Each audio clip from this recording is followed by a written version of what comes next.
گفتوگوێن پرس و باس و بابەتاکەین لەگەڵ بەڕێز پرۆفیسۆر دکتۆر نەسەر سابر خۆشناو پسپۆری دارایی و ئابووری لاولێرەوە ڕاستەوخۆ لەگەڵمانە. دکتۆر سڵاوت لێ بێم کاتت باش. سپاس دەکەم، سپاس بۆ بەشداریکردنت لەگەڵمان. دکتۆر بە بڕوای تۆ کێشەدارایەکانی هەرێم و بەغدا کەی چارەسەر دەبێ؟ دکتۆر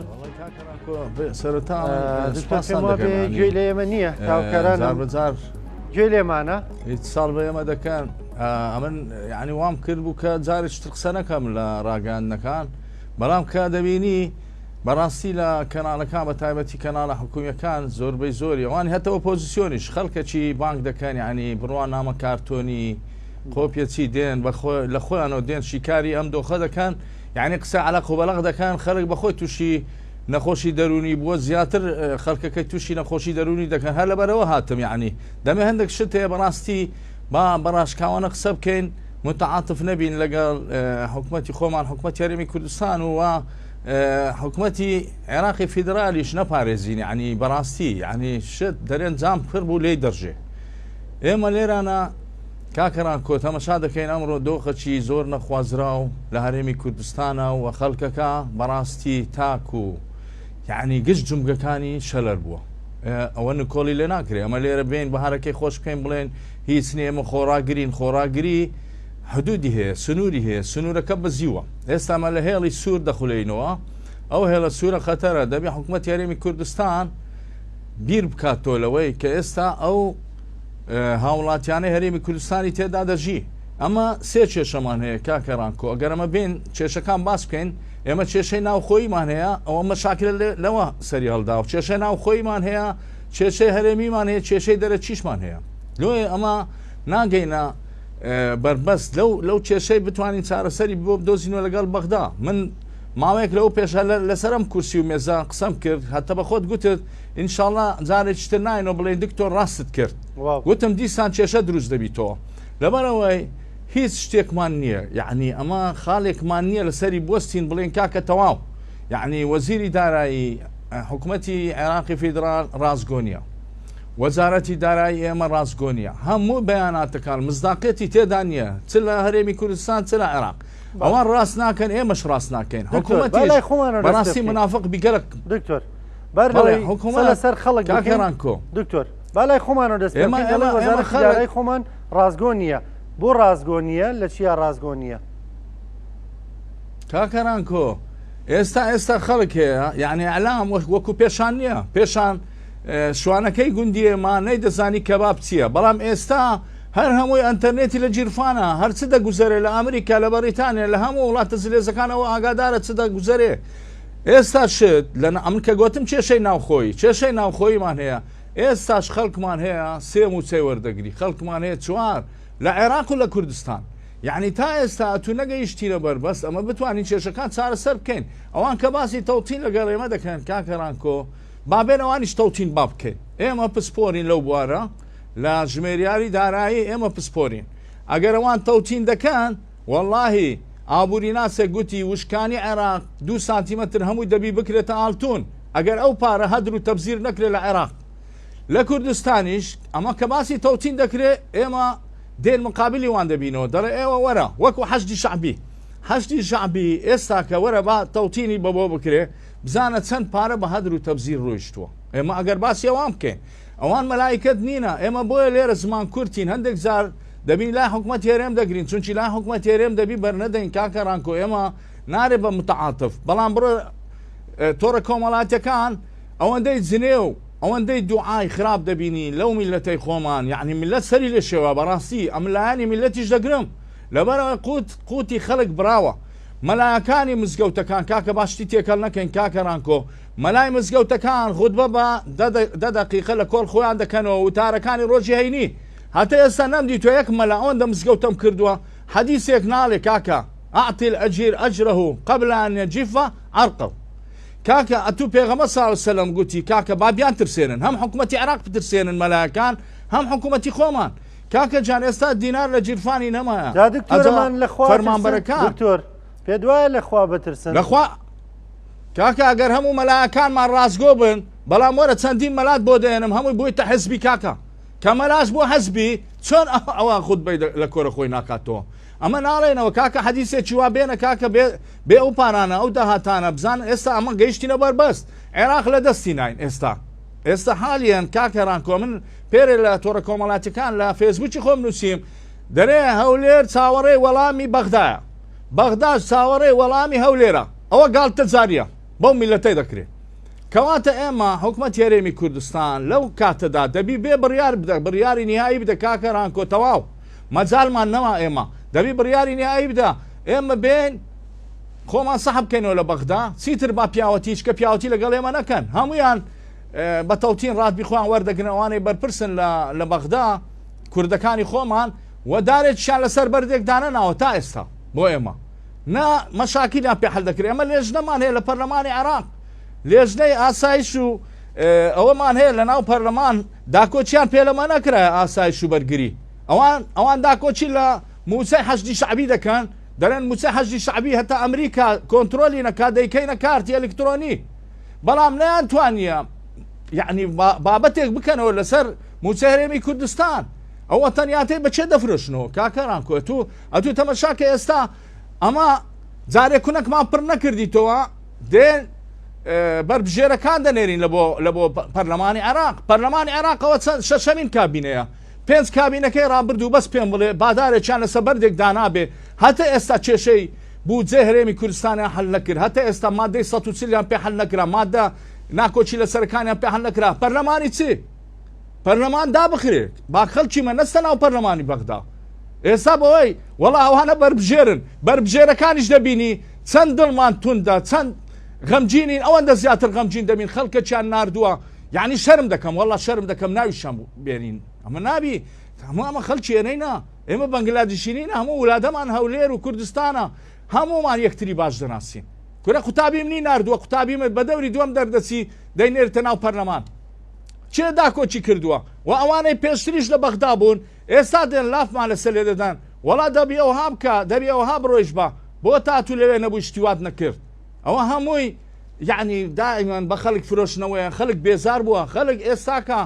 دیناری لە جیرفانی دانەماوە یعنی ئێستا کە باسی موچە دەکەم وەڵا شەرم دەکەم موچە لەگەڵ هیچدانە ئێستا دوو حەزبی دەسەڵاتمانەیە دوو حەزبی دەسەڵاتمان هەیە یەکێتی و پارتی ئەوە گۆڕانیش لەگەڵیان دابوو خۆیان لەناو نەبەنە دەرێ ئێستا یعنی ئۆپۆزیسیۆنیش دێ ئەوەندەی تر دڵی خەڵکی تون دەکاتن یعنی شتێک ئەوەندە نەبی ئەوەندەی تر بەسەرەوە دەنێ بەس فی سەبیلەوەی میلەت هەر بستیتەوە کاکە دەبابین لە پێش چاوی خۆمان حکومەتی هەرێم ئێستا داواکاری بەغدا ئەوەیە دەڵێ حکومەتی یعنی قەوانەی حکومەتی هەرێم دەبی هەڵبۆشێتەوە کاکە ئەوەی لەگەڵ ئەو شتەی دابی واللهی ئەوە کورد نییە واللهی ئەوە زۆر لە کووردە ئەمە دەبی ئەوەی لە بەر چاوی خۆمان دابنێ حکومەتی هەرێمی کوردستان کەم و کوڕی هەیە تا سەر ئێسقان بەڵام بە ئەوەش لەمە نەگاتن بڵێ ئێمە سەرمان لە وەزعەکە دەرناچی ئێمە سەرمان لە وەزعەکە دەردەچی من ئێستا ببینە ئەگەر بێنە سەر پەروەردە تەندروستی کشت و کاڵ گەشت و گوزار هەر هەموو جومگەکان لێدراوە هەمومان دەوی خۆمان لە ناو داهاتی نەفت نابوو داهاتی نەفتیشان لە ئێمە ڕاگرت کا هەناردەی نەفتت کە لە دەست نەمات و چیت لە دەستە ئێستا و حکومەتی بەغداش باشە دکتۆر بە مسۆگەری داوای مەلەفی نەفتت لێ دەکە مەلەفی نەفتی ڕادەست نەکەی تەوتین نەکەی موچەت ناداتێ هیچ ئەولا نەکەی یعنی حکومەتی هەرێم با لە خۆی لە ناو مێشتی خۆی دابنێ جارێکی تر ئەو خەیاڵە نەکا موچەی ڕادەست بکرێ باشە دکتۆر قسەیەکت کرد دەڵێ ئەوەی کە دڵی بەوە خۆش بێ یا دڵی لەگەڵەوە دابێم حکومەتاڵ وەشێتەوە کورد نییە پێدوانیە هیچ کوردێکی بە شەرەف خاوەن ویژدان لەگەڵەوەدا نیەم حکومەتاڵ وەشێتەوە بەڵام دوجار خۆ هاوڵاتیش وەکو دەڵێ بە هەوای خوا ناژی ینی ئەوە دوو مانگە خەڵک فەرمانبەری ئەم حکومەتەیە ئێم حکومەتە ژەر دەڵێ بەغدابی نێرێ دابەشی دەکەم بەغدانەی نێرێ دابەشی ناکەم ینی هیچم نییە دابەشی کەم ئێمە تا کوێ ئەڕوا ینی ئەوها ئەکرێت جانەکەم دارێکمان لە دەستا هەردوو سەری پیسە ئەگەر زەمی حکومەتی خۆمان دەکەی ناکرێت باسی دەکەی دەڵێ کاکە دەبی سەبر بگرن سەبر نەما سەبر و تەحمل نەما با سەرۆکی حکومەتی کوردستان کاک مەسرور بارزانی جێگری سەرۆکی ئەنجومەنی وەزیران باش جێ لە ئێمە ڕابگرن گوێزی لە باغەڵی خۆیان نەژمێرن ئێمە لە ناو خەڵک دەسوڕێنەوە ئەوان لە ناو خەڵک ناسوڕێنەوە ئەوەی دیاردەی یعنی ترسناکە لە ناو کۆمەلگا پەیدا بووە یعنی هەتا چێن دەربڕوە کاکە لە هەموو وڵاتانی جیهان گەڕایمە هەتا ئێستا نەگەیشتینە ئەوەی کە ئێستا لێرە دەگوزارێ جانەکەم پێشان دەچوینە شام دەچوینە دیمەشق دەمانگوت ئەو وڵاتە تێک دەچی لەبەرەوەی هەموو ئەنسوورەکی لێبوو هانایان لە بۆ زۆر شتی دەبر بەڵام ئێستا موچەی خۆی دەداتن موچەی خۆی دەیانگۆ بە دوو قات داوە ئەتوو موچەت پێ نادرێ یعنی ئێمە گەیشتینە ئەو حەقیقەتەی کە هەموو ڕۆژ شاندی دەنێری شاند وەرەوە شاند بڕۆ شاند وەرەوە گیرفانی ئینسانی ئەوەی تەحمل ناکە ئەتوو شاندی دەنێری ئەمڕۆ وەڵا کۆبوونەوە بووە بەڵام باسی موچە نەکراوە شەرمیش ناکەن یعنی شەرم بکەن شەرم ئەو خەڵکە هەمووی دانیشتووە کاکە دیاردەی تەلاقدان لە بن هات کوشتن لە بن هات یعنی هەموو ئەو کارت زێوانەی ئێستا دەکرێتن وەڵا باس ناکەن یعنی ئەو حەزبیانە شت دەشارنەوە لە قیادیەکان کاکە وەرە بزانە چ دەگوزارێت لە هەرێمی کوردستان ڕاستە ئەمن و ئەمانمان هەیە ئەمە دایمەن دەستخۆشی لە ئاسایش و پێشمەرگە هەرێمی کوردستان دەکەم تا ئێستا سنووریان بە تەواوی پاراستووە یعنی ژیانی ئێمە دەپارێزن والله ئێوە ڕۆژێ چوویمە مستەشفام دەرزیم لێ داوە لە بۆ بەیانیش گوتی دەرزیە چیتر لێ بدا لە بۆ بەیانی چوومە گوتیان کابرا ناتی تۆ لەبەرەوەی موچەنیە دەوام ناکە ڕۆژێک ڕۆژێک دێ کەس دەوام ناکە یعنی مامۆستای زانکۆ ئێمە مامۆستای زانکۆینە کاروا بڕوە وڵاتیەک وەکو ئەوە تا بەرپرسەکانمان دەڵێ ژیان و مردنمان بەیەکەوەیە بەڵێ ژیان و مردنمان بەیەکەوە ئەمن لەگەڵەوە کاک کاردۆ یعنی دایمە کە دەڵێم گوێزی لە باغەڵی خۆت مەژمێرە وەرە بە هەمومان لە بن چادرێک دادەنیشنە تا دەمرین بەبێ موچە بەڵام ئەتوو لە شوێنێک بی من لە شوێنێکی تر کاکە نەدانی موچە دەزانی چ لێ دەکا شەو کۆرت دەکا ئەمن لای قەساب بووم هاتووە دەرێ چارێگەک گۆشتم بدێت چارێگەک باشە ئەوە چارێگەک گۆشت مەسئولم دیتێ دەڵێ با گۆشت نەخوا ضروری نییە ئەی چۆنە تو بە بەرخی یەک ساڵی سەردەبڕی لە بۆ خۆت کاکە ناکرێت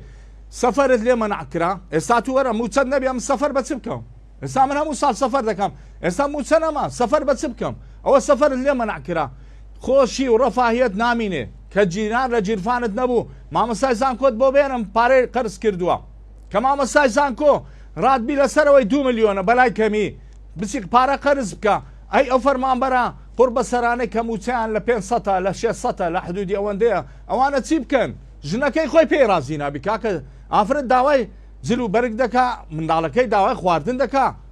یعنی ناکرێەوە کاکە ڕانکۆ من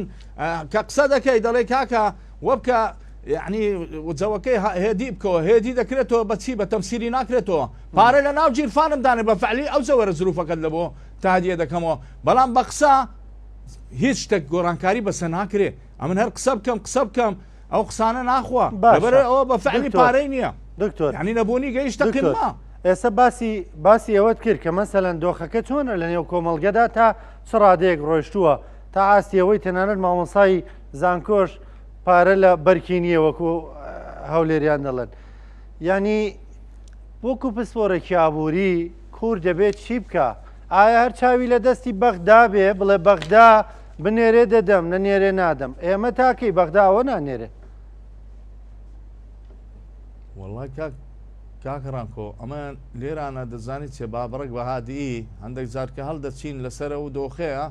بەجێ ئەمە ناکەن نا ئێستا ئێمە ئەکادیمین کاکە خۆمە دژێ وڵاتی نین واللهی دڵ سۆسرین کەسی لە بۆ حکومت دڵ سۆسرین کەسی لە بۆ ئەوانەی کا دڵ سۆزن لەگەڵ وڵاتە ئەمە لەگەڵەوەی دانینە دۆخە تێکچیوەکی یەمەنی لێبێ چەکدار بێتە سەرچادەی ئەوەی بەرنامان کردێ لێمان تێک بدا ئەمە لەگەڵەوەی دانینە بەڵام ئێستا گەیشتینە ئەو خاڵەی تەواو چیتر فێڵ لە خۆمان نەکەین فێڵ لە میلەتیش نەکەی 63 ڕۆژە موچە نەدراوە مانجی 12 لە بیرە خۆتان نەبنەوە ئەوانەی 2014 و 15 و پاشەکەوتەکان واللهی ئەوەش حەدیسی لەسەرە دەڵێ پاشەکەوتیش ڕۆژی قیامەت بەرامبەر خوای دەبیتەوە کە موچەی بڕیبی لە میلەتەکەی خۆی لەو کرێ کارێکە ئیشی لە بۆ کردووە پاشەکەوتیش حرامە ئەمن مەلانیمە فتوا بدەم بەڵام پاشەکەوتەکانیش دەبی بگەڕێتەوە ئەوجا ڕۆژی وەی هاتووە ئێستا ئەمە اعتیمادی کولی لەسەر خۆمان بکەین بە شەفافانە ئیش بکەین دەست لە ملی میلەتەکەی خۆمان بکەین ئەگە لایەنی دەرەچیش ئەو وڵاتە زلهێزانە کە ئێمەیان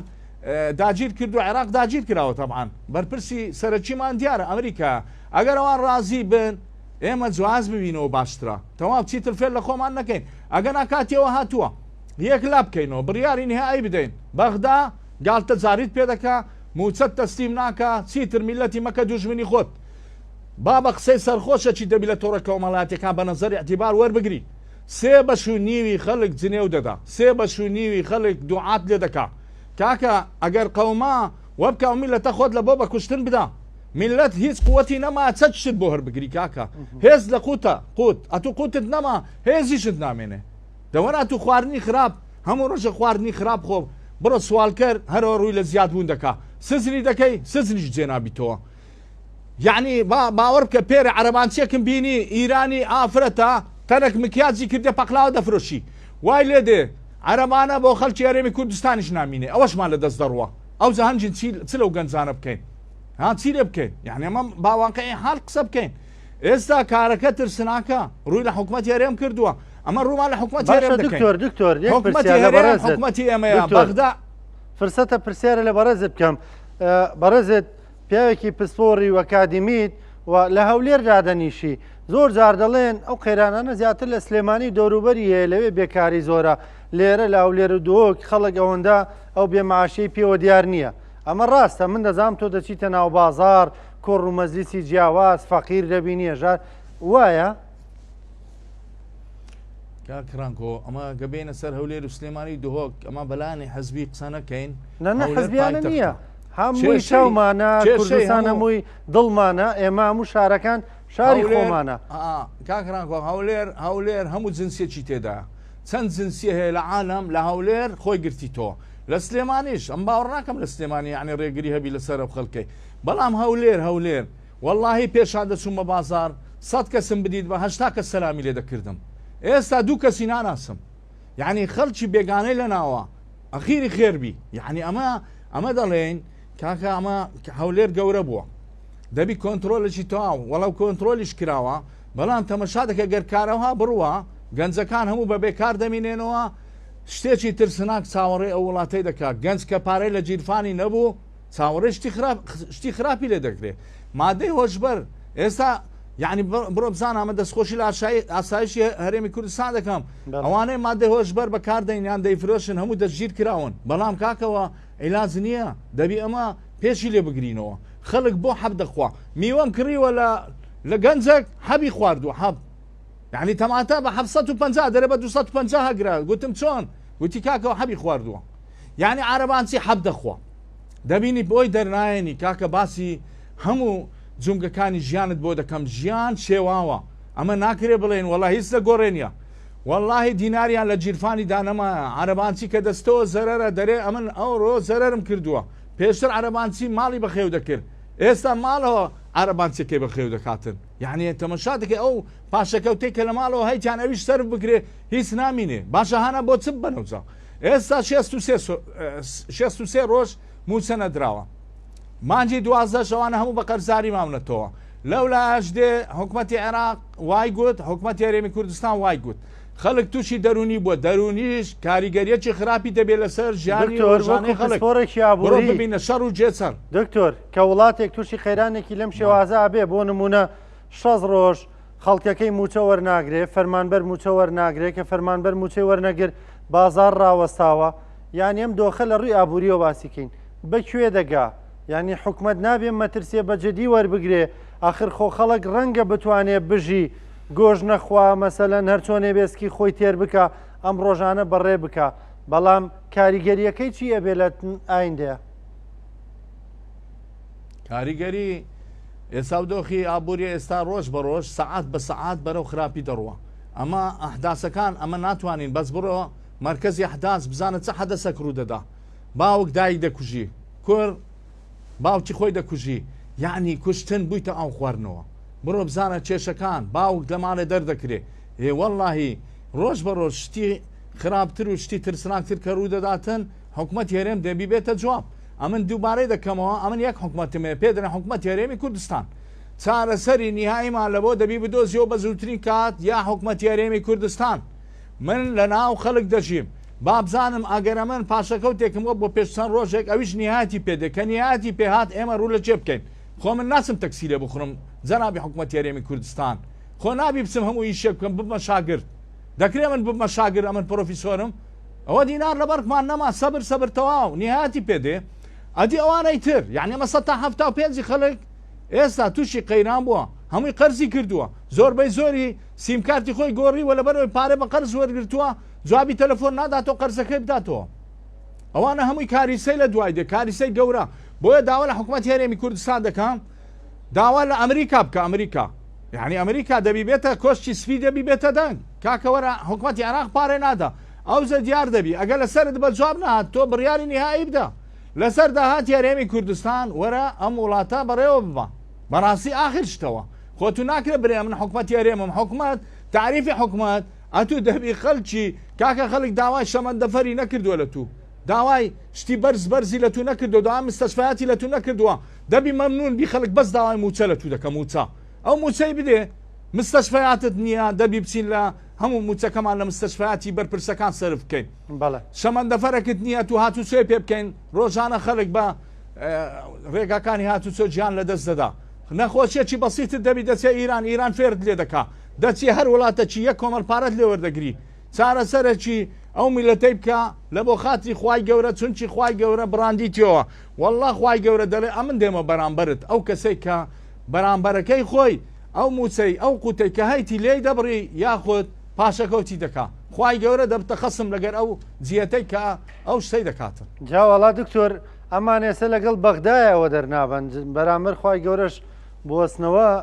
ئەیتر ئەو کاتە هەر ئەوەی هەشیانە لە دەستێدەن دکتۆر کۆتا پرسیارم وەکو پسپۆڕێکی ئابووری ئەرچەنە پێشتری ژاماژە و بۆ کرد کە حکوومەتی هەرێم بەرپرسیارە لەوەی کە ڕێگەیەک بدۆزێتەوە ئیتر بەغدا دەینێرێ ناینێرێ بێ حکوومەتی هەرێم ڕێگە چارێک بدۆزێتەوە گەشتبینی بۆی دۆخەکە بەرەو باشبوون بچێت وەڵی گەشتبین لەلایەن ئەو بینایە سەرۆکاتیان جومەنی وەزیراندا بە یەکێتی و بە پارتی ئێستا دەیانوێت کابینەی دەیەم پێک بهێنن نازانم بە تەمای چنە دەڵێن بزن لە بۆ شەوە زەی خۆی خۆش دەکا واللهی ئەگە میلەت لێت رازی نەبی ئەتو ناوت حکوومەت نییە دەبی میلەت لێت رازی بی کاکە میلەت بەچ لێت رازی دەبی تەنها قوتەکەی تەسلیم کە بڕۆ ببینە دەوایرەکان کاکەمووی لێوی لەسەر ددانی وشک بووە با من هۆشداریان بدەمێ ئەوانە هۆشداریان نادەنێ حزبیەکانی کە دوێنێ بووینە حزبی دەڵێن وەڵی بازار زۆر خۆشە خەڵک چوویتە سەفرا پارێ بەنزینی قەرز کردووە ئاگادار بە چوویتە سەفرا بڕۆ ببینە ئەو گەشتیارانەی دێن ئێرە دەڵێن لە وەڵی لە سنتەری بازار دەڵێن ئەوەکمان هەیە کۆمپانیایەکمان هەیە کۆمپانیایی وڵی نازم ناوکەی چیە دەڵێن گەشتیارەکانیش دێن سرە دەگرن خواردنی بەلاش وەردەگرن خواردنەکانی کە بۆ فەقیران ناینن ئەو گەشتیارانەی دێن ئێرە ئەوان خواردنی هەژارەکانیش دەخۆن سەیری و مازەلە بکە لەوانەیە بە گەشتیاریشان بنووسن گەشتیاریمان تێکدا کشت و کاڵمان نەهێز کاکە پیشە سازیمان نەهێز وەرە با ببێ خوێندنی باڵا چمان هەیە لە خوێندنی باڵە چما هەموو خەڵکیان کردە دکتۆر ئێ باشە ئەو موچەت کو پێ دەدرێ هەموو خەڵکت کردە دکتۆر هەر ماستەر بوویتە عیب ئێستا واللهی یعنی هەندێک جا دەستمە وەزارەتی خوێندنی باڵە هەمووی شادێ لە جیرفانی دەرهێناوە کاکە چێوە تعدیلی شادە دەکا واللهی ئەوەندە لە سین و کۆریاشنی ئەوەندە بڕوان نامەی باشە ئەوە لەوەی زانیمەوە گاڵتە جاریە لەوەی موچەکەش نەدرێ کاکە موچە نادرێ ئەتو یەک مخەسەسات یەک دەرماڵی زیاد بکەی دەکەوتە سەرستۆی وەزارەتی دارایی هەرێمی کوردستان ئەوە ئێستا بەغدانەیدا دەوەرە هەموو بڕوان نامەیە شادێ بۆ تعدیل دەکەی دەوەرە موچەتەرەوە زیاد دەکا خۆ نایکەی پاشەکەوت ئەوەش دەکەی پاشەکەوت دیسان زۆر بەداخەوە یعنی هیوادارم لەڕێ ئەو تەلەڤیزیۆنە هەر تەلەڤیزیۆنێک بێ ئەمن ناپرسمەوە چێە ئەمە دەمانێت دەنگمان بگاتە حکوومەت لەبەر ئەمن دەمێ ئێستا بەرپرسەکی باڵا ببینم باڵا ئەوەی ئامر بسەرفە پێی دەڵێن ئامر بسەرف کە مەسیری حکوومەتی هەرێمی کوردستانی لە دەستا دەمێ بیبینم ناتانی نایگێ ئەمن دەمێ بیگەمێ کاکە یەک دوو سێ مەجای تری تێدانی ئەمە ئۆپشنەکانمان لە پێشە ئێمە دنیامان بینی کاکە ئێمە بە قۆپێش ئادەما وەرنەگرت وەرمانگرتێت تا شانازی بە وڵاتی خۆمان بکەین ئەمن وڵاتی خۆم بە هیچ شوێنێکی دنیا ناگۆڕمەوە وەڕاستی دکتۆر سپاس دەکەم کاکە ئەرانکۆ لە کۆتایدا دوعا دەکەم حکوومەتی هەرێم بێتەوە سەرە خۆی واز لە بەغدا بێنی ئەو داهاتەی کە لەبەر دەستیتی بێ دابەچی بکە لەسەر هاوڵاتیان ببوژێنەوە لۆ ڕۆژی تنگانە بە کەلکمان بێن بەڕێز پرۆفیسۆر دکتۆر نەسەر ساب بخۆشنەوە پسپۆڕی دارایی ئابووری سپاس دەکەم سپاس بۆ وتەکانت سپاس کە لەگەڵمان بووی سپاس بۆ پێشنیارەکانیشت